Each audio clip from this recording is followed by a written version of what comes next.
மாங்காய் பச்சடி எப்படி வைக்கிறதுன்னு சொல்லிட்டு காட்டுறேன் பாருங்கள். இப்போ வந்து அரை மாங்காய் எடுத்திருக்கேன். இது ஃபுல் மாங்காய், இது அரை மாங்காய், 1.5 மாங்காய் எடுத்திருக்கேன். பார்த்துட்டு அப்புறம் என்னென்னு சொல்கிறேன். இப்போ இந்த மாங்காவை தோலை செதுக்கிக்கணும். தோலை செதுக்கிக்கிட்டு நல்லா சீவணும். நல்லா மாங்காய் செதுக்கியாச்சு ஃப்ரெண்ட்ஸ். மாங்காய் செதுக்கி அதுக்கு தேவையான அளவு தண்ணி ஊற்றிக்கணும். தேவையான அளவு தண்ணி ஊற்றி வச்சு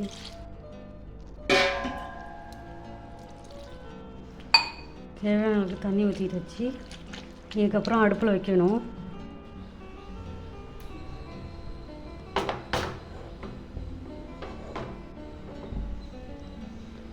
அடுப்பில் வச்சாச்சு. கொஞ்ச நேரம் கழித்து அது வெந்த பிறகு என்னென்ன போடணுன்னு நான் சொல்கிறேன்.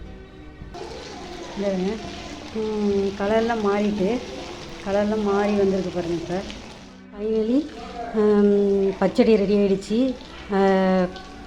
பிடிச்சா லைக் பண்ணுங்கள், ஷேர் பண்ணுங்கள், மறக்காமல் சப்ஸ்கிரைப் பண்ணிடுங்க. இதேமாரி உங்கள் வீட்டில் செய்யணுனாக்கா இதை பார்த்து செய்யுங்க. Like, comment, and subscribe.